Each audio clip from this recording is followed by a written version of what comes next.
بسم اللہ الرحمن الرحیم۔ السلام علیکم۔ امید ہے آپ سب خیریت سے ہوں گے۔ آج میں آپ کے لیے بہت ہی دلچسپ ویڈیو لے کے حاضر ہوئی ہوں۔ اس ویڈیو کا موضوع ہے اللہ تعالیٰ نے 7 آسمانوں کو کس خوبصورتی سے پیدا کیا۔ آج کی اس ویڈیو میں آپ کو بتاؤں گی کہ اللہ تبارک و تعالیٰ نے آسمانوں کو کب اور کیسے تخلیق فرمایا اور ہر ایک آسمان کس چیز سے بنا ہے، اس کا رنگ کیسا ہے اور اس کا نام کیا ہے اور وہ کتنا بڑا ہے، اور ہر ایک آسمان پر کون کون سے نبی اور فرشتے موجود ہیں اور وہ کیا کر رہے ہیں، اور جہاں پر 7 آسمانوں کی دنیا ختم ہوتی ہے تو اس دنیا سے آگے کون سی دنیا شروع ہوتی ہے، اور 7 آسمانوں کے اوپر اللہ تبارک و تعالیٰ نے کون کون سے جہان آباد فرمائے ہیں اور کس کس مخلوق کو پیدا فرمایا ہے۔ ان سب سوالات کے جوابات قرآن و حدیث کی روشنی میں آج کی اس ویڈیو میں بتاؤں گی۔ اس ایمان افروز اور دلچسپ ویڈیو کو دیکھنے کے لیے آپ سے گزارش ہے کہ میری اس ویڈیو کو اینڈ تک ضرور دیکھیے گا۔ اللہ تبارک و تعالیٰ قرآن پاک کی سورہ بقرہ کی آیت نمبر 29 میں ارشاد فرماتا ہے، اور وہی تو ہے جس نے زمین میں تمہارے لیے سب کچھ پیدا فرمایا اور پھر آسمانوں کی طرف متوجہ ہوا اور 7 آسمان بنائے، اور وہ ہر چیز پر قادر ہے۔ بے شک اللہ تبارک و تعالیٰ کی بنائی ہوئی یہ کائنات اتنی بڑی ہے کہ جس کے اندر لاکھوں کروڑوں ستارے، سیارے، کہکشائیں اور بے شمار جہاں آباد ہے کہ جن کا عقل انسانی تصور بھی نہیں کر سکتی، اور یہ پورے اسرار کائنات عقل انسانی کی سوچ سے ماوراء ہے۔ جب اللہ تبارک و تعالیٰ نے اس کائنات کو تخلیق فرمایا تو اس کائنات کے اندر ایک ایسی جگہ کو بھی پیدا فرمایا کہ جہاں اللہ تبارک و تعالیٰ نے اپنی سب سے پسندیدہ مخلوق انسانوں کو آباد فرمانا تھا، اور وہ جگہ ارتھ یعنی زمین ہے، جہاں پر اللہ تبارک و تعالیٰ نے اپنی سب سے پسندیدہ اور اشرف المخلوقات کو آباد فرمایا۔ اس زمین کو پیدا کرنے کے بعد اللہ تبارک و تعالیٰ نے اس زمین کو طرح طرح کی زیب و زینت اور خوبصورتی سے آراستہ کر دیا، اور پھر اس زمین کو مزید خوبصورت بنانے کے لیے اللہ تبارک و تعالیٰ نے اس زمین پر ایک چھت بنائی جس کو ہم آسمان کہتے ہیں، اور اس آسمان کی تخلیق کے اندر بھی اللہ تبارک و تعالیٰ کی شان کی ایک عجیب جلوہ گری نظر آتی ہے کہ اللہ تبارک و تعالیٰ نے آسمان کو زمین کے لیے چھت بنایا، لیکن یہ چھت بغیر کسی سہارے اور بغیر کسی ستون کے اپنی جگہ پر قائم ہے، اور آسمان کے اندر کسی قسم کا ٹھہرا پن اور نقص بھی موجود نہیں۔ ہم انسان جس دنیا کے اندر جی رہے ہیں یہ ہماری کائنات کا ایک چھوٹا سا حصہ ہے۔ اس جہاں کے علاوہ اللہ تبارک و تعالیٰ نے اور بھی بہت سارے جہاں آباد فرمائے ہیں، جیسا کہ اس بات کی طرف اشارہ کرتے ہوئے اللہ تبارک و تعالیٰ قرآن پاک میں کچھ یوں ارشاد فرماتا ہے، رب المشرقین و رب المغربین، اور مشرقوں اور مغربوں کا رب۔ جس طرح اللہ تبارک و تعالیٰ نے 7 زمینوں کو پیدا فرمایا، اسی طرح اللہ تبارک و تعالیٰ نے 7 آسمانوں کو بھی پیدا فرمایا، اور یہ 7 آسمان کون کون سے ہیں اور یہ کس کس طرح کے ہیں، اور ان 7 آسمانوں پر کون کون سی مخلوقات آباد ہیں، اس کا تفصیلی ذکر ہمیں حضور اکرم صلی اللہ علیہ وآلہ وسلم کے ایک سفر سے ملتا ہے جس کو سفر معراج کہتے ہیں۔ سفر معراج ایک ایسا محبت بھرا سفر تھا کہ جب محبوب نے اپنے محبوب سے ملاقات کرنے کا ارادہ فرمایا تو اللہ تبارک و تعالیٰ نے پوری کائنات کو ہی مزین فرما دیا، اور پھر رات کے ایک پہر کے اندر اللہ تبارک و تعالیٰ نے اپنے محبوب کو اپنی کل کائنات کی سیر کروائی اور اپنی پاک ذات کا خاص دیدار عطا فرمایا۔ جب معراج کی رات حضور اکرم صلی اللہ علیہ وآلہ وسلم حضرت جبرائیل علیہ السلام کے ہمراہ آسمانوں کے سفر کی طرف روانہ ہوئے تو حضور اکرم صلی اللہ علیہ وآلہ وسلم مختلف مقامات سے ہوتے ہوئے پہلے آسمان پر پہنچے۔ بعض روایات کے مطابق پہلے آسمان کا نام رقیہ ہے اور یہ پانی سے بنا ہے اور یہ دودھ سے زیادہ سفید ہے۔ جب حضور اکرم صلی اللہ علیہ وآلہ وسلم پہلے آسمان پر پہنچے تو وہاں پر آپ کی ملاقات حضرت آدم علیہ السلام اور حضرت حوا رضی اللہ تعالیٰ عنہا سے ہوئی۔ اس کے بعد حضور اکرم صلی اللہ علیہ وآلہ وسلم نے آگے کا سفر شروع کیا اور آپ دوسرے آسمان پر پہنچے اور اس دوسرے آسمان کا نام بعض روایات کے مطابق اسفلون اور بعض روایات کے مطابق ارکلون ہے، اور یہ آسمان خالص سفید چاندی سے بنا ہوا ہے اور بعض روایات کے مطابق سفید موتیوں سے بنا ہوا ہے۔ اس آسمان کے فرشتے اللہ تبارک و تعالیٰ کے حضور قیام کی حالت میں کھڑے ہیں۔ اس دوسرے آسمان پر حضور اکرم صلی اللہ علیہ وآلہ وسلم نے حضرت عیسیٰ اور حضرت یحییٰ علیہ السلام سے ملاقات فرمائی۔ اس کے بعد حضور اکرم صلی اللہ علیہ وآلہ وسلم نے آگے کا سفر شروع کیا اور آپ صلی اللہ علیہ وآلہ وسلم حضرت جبرائیل علیہ السلام کے ہمراہ تیسرے آسمان پر پہنچے۔ اس تیسرے آسمان کا نام قدوم ہے جو کہ لوہے کا بنا ہے اور بعض روایات کے مطابق سرخ یاقوت سے بنا ہے۔ اس آسمان کے فرشتے اللہ تبارک و تعالیٰ کے حضور رکوع کی حالت میں موجود ہیں اور اللہ تبارک و تعالیٰ کی حمد و ثنا بیان کر رہے ہیں۔ اس آسمان پر حضور اکرم صلی اللہ علیہ وآلہ وسلم کی ملاقات حضرت یوسف علیہ السلام سے ہوئی اور بعض روایات کے مطابق اس آسمان پر حضرت ملک الموت علیہ السلام بھی موجود ہیں۔ اس کے بعد حضور اکرم صلی اللہ علیہ وآلہ وسلم نے آگے کا سفر شروع کیا۔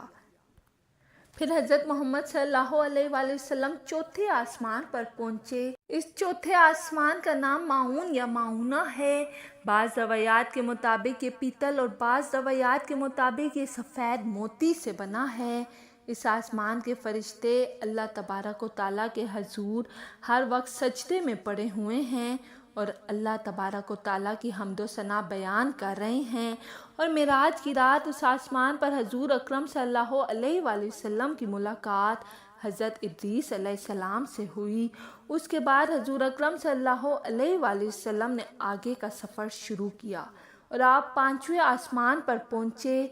بعض روایات کے مطابق اس آسمان کا نام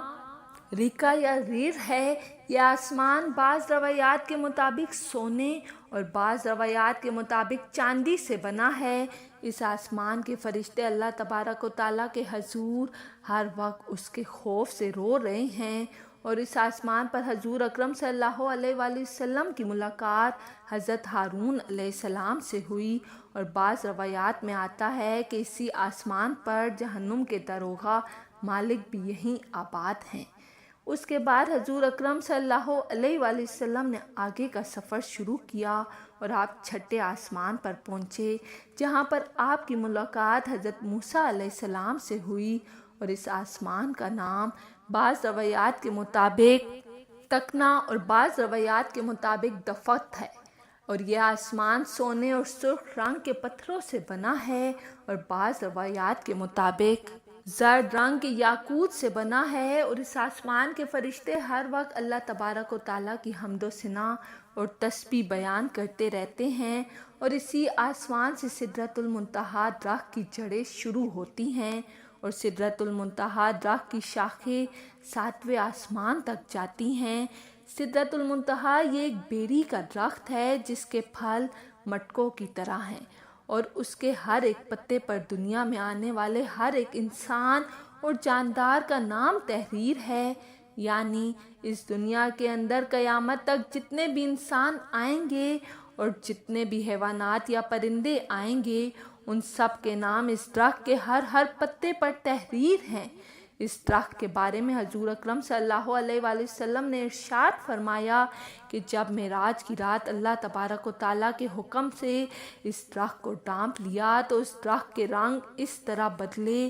جن رنگوں کو میں بھی نہیں جانتا، اور دنیا کی کوئی چیز بھی ان رنگوں کی خوبصورتی کو بیان نہیں کر سکتی۔ اس کے بعد حضور اکرم صلی اللہ علیہ وآلہ وسلم نے آگے کا سفر شروع کیا اور آپ صلی اللہ علیہ وآلہ وسلم 7ویں آسمان پر پہنچے۔ اس آسمان کا نام